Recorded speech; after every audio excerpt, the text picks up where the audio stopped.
Afternoon and welcome to the Midday News. Here's what we have in the bulletin. Demolition controversy sparks calls for social imbalances in Jamaica to be addressed. Police release more information on Trelawny fatal shooting during weekend operation. And later in sports, Jamaican Brandon King hits half-century in West Indies warm-up win. I'm Kelisha Williams and here are the details. There's a call this afternoon for the social imbalances across Jamaica to be addressed. It comes from a member of the legal profession on the heels of the controversial demolition of illegal homes in Clifton, St. Catherine last Thursday. Sandy Williams reports. Is an age-old problem affecting the entire country. Several stakeholders believe that inequality and a lack of affordable housing are the root causes for the practice. Last Thursday, the government began demolishing houses built illegally on lands they say were captured by criminals and resold to citizens. For attorney at law Nicole Gordon, if the social imbalances are not addressed, the problem of squatting will persist. Because obviously these people were desperate. Because if the Prime Minister is talking about purchasing from quote-unquote gangsters, scammers, whoever it is, then you're talking about people who are in an absolutely desperate situation. So the problem that we have in our Earl is that unless we deal with those fundamental issues, this will always arise. The problem of informal settlements, the problem of squatting will always arise. About 30 houses were tagged for demolition. The structures have been built on lands earmarked for agriculture as part of the Bernard Lodge Master Development Plan.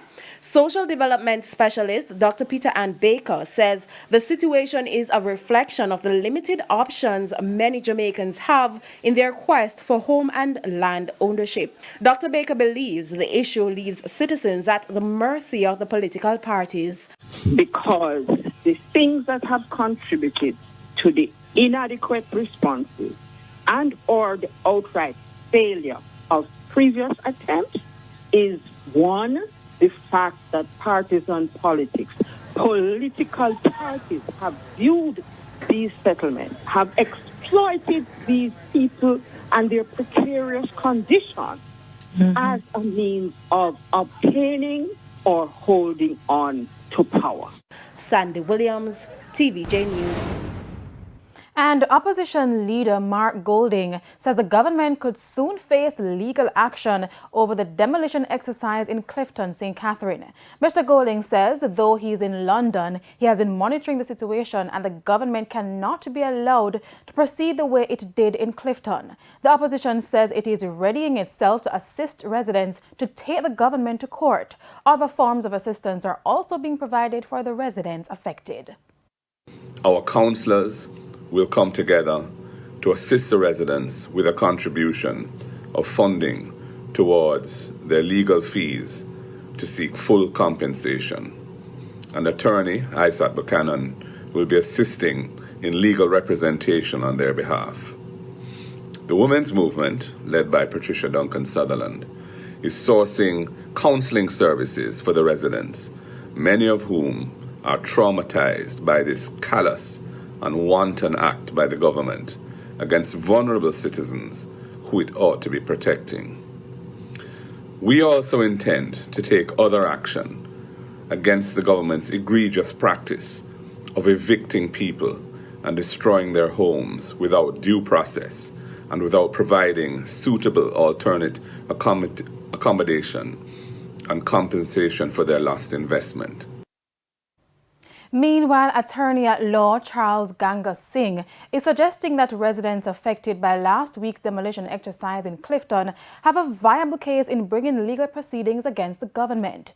Mr. Ganga Singh says the notices issued to the residents to vacate the property are not sufficient, adding that a court order should have been sought instead. Speaking today on the morning agenda on Power 106, Mr. Ganga Singh said the correct procedure was not followed by the property owners Sugar Company of Jamaica SCJ Holdings.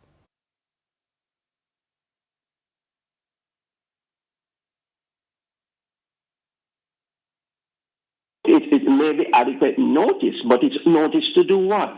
The notice should be to bring them to the court, to get a court order to remove them. That's my humble view. There is no version of this then that allows SCJ to say, I see that you're building. Before you get serious enough that I need to take you to court, I can just remove these structures? No, that's not the proper procedure. The proper procedure is that you still need the court to sanction what you're doing. That's why the court is there. He also argues that the residents whose structures were destroyed should be compensated. The attorney says this is regardless of how the land spaces were acquired. It will not change the situation if the proper procedure is not followed and the executive decides to ignore and disrespect the role of the judiciary. It's basic. You go back to the root of it. Regardless of how those persons acquire the property, whether dishonestly or otherwise, or in their attempt to get adverse possession, or were tricked by persons, the bottom line is that they were in possession of their various places of abode. To other news now, drugs, guns and gangsters on display. That's what the police say was happening at an illegal entertainment event in Hague, Trelawny on the weekend, where 3 men were fatally shot during a police military operation. It comes as the police release more information on the incident. Branded tents and colorful graffiti, but this was not a sponsored event. According to the police, these tents were seemingly dedicated to gangsters who were parading at a party in Hague, Trelawny on Saturday.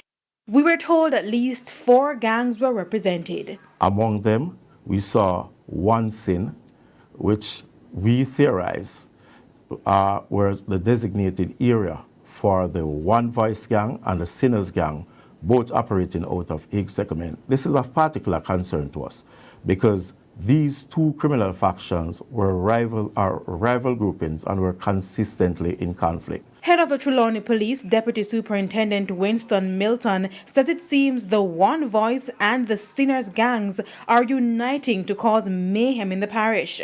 The police are also concerned about the presence of the 6th gang at the event, whose members also appear to have had their own tents. There were several graffiti painted across the venue indicating this. The police also discovered an emerging gang known as Taliban at the event, which is also of concern. Now, the tents were discovered after a joint police military operation in the area on Saturday. 3 men were killed as the police say they came under gunfire when they tried to shut down the event. A JDF soldier was also injured. We were told the dead men were all a part of the Singers gang, which operates in the Hague community. The police also revealed that several persons were arrested, including children, some as young as 15 years old. We are particularly concerned about this fact. Consequently, we are appealing to parents and guardians within the parish to ensure that you know where your children or your wards are, particularly at night. This was an event where a number of youngsters who were heavily armed were attending. An event where vulgarity, alcohol, and drugs were consumed. 3 firearms and 70 9mm cartridges were also seized by the police. After months of irregular garbage collection leading to a massive pileup of garbage island-wide, the government says relief is much closer. In a post on his Twitter page today, Prime Minister Andrew Holness said 50 new garbage trucks will arrive in the island later this month. Mr. Holness said the trucks are already en route to Jamaica. He said it is part of the fleet of 100 trucks that the government had planned to purchase, but those funds were diverted due to the COVID-19 pandemic. The National Solid Waste Management Authority has been advising Jamaicans that the island-wide garbage collection disruption was due to a shortage of trucks. Today is being recognized as World Mental Health Day, and Senior Medical Officer with the Northeast Regional Health Authority, Pauline Henderson Graham, is spreading awareness in the parish of St. Mary. Mrs. Graham believes it's time to break the stigma surrounding mental health, as no individual is immune to mental health challenges. Nothing wrong if you're not feeling okay. It is normal for everybody to go through periods when they have ups and downs and when they're not feeling themselves, but there's nothing wrong. It is a normal part of life, just as how you have physical illnesses you have mental challenges, and people are not afraid to seek help for their physical challenges. So people should not be afraid to seek help if they have mental health challenges. To address the challenge, Mrs. Graham is encouraging citizens to utilize the services provided by healthcare centers across the island. And we have psychologists, psychiatrists. We offer services to both adolescents from 2 to 18 years old and from 18 years old onward, right? So they can always seek help if they need help instead of suffering alone. Health professionals have reported an increase in mental health cases, including depression, since the COVID-19 pandemic. The issue is also linked to antisocial behaviors among students, which prompted the Health and Education Ministries to launch a school mental health literacy program last week, Thursday. Now, with a look into the financial world, here's Cordian Barrett with the Business Minute. Total currency in circulation in the economy increased in September. Jamaica's monetary base, that is, the net currency issue, commercial bank statutory reserves, and current accounts amounted to 283 billion Jamaican dollars. That's $1 billion more than in August. The country's net currency issue was valued at $206 billion during the month. The largest increase was seen in the number of banknotes in circulation. More notes valued at $2.1 billion were in use at the end of September. In business internationally, UK's Finance Minister Kwasi Kwarteng will bring forward his plan for balancing the government's finances to October 31 in a bid to reassure markets. The economic plan will set out how the Chancellor will fund tax cuts and cut debt after his mini-budget plans for extra borrowing rattled investors. An independent forecast of how the economy will perform in coming years will be published at the same time. Mr. Kwarteng had initially said he would wait for November 23 to give details. His refusal to publish a draft report by the Office for Budget Responsibility to accompany the mini-budget on September 23 also rattled markets and some MPs. That's it for the Business Minute. I'm Cordian Barrett. It's now time for the top regional and international stories. Here's Sandy Williams.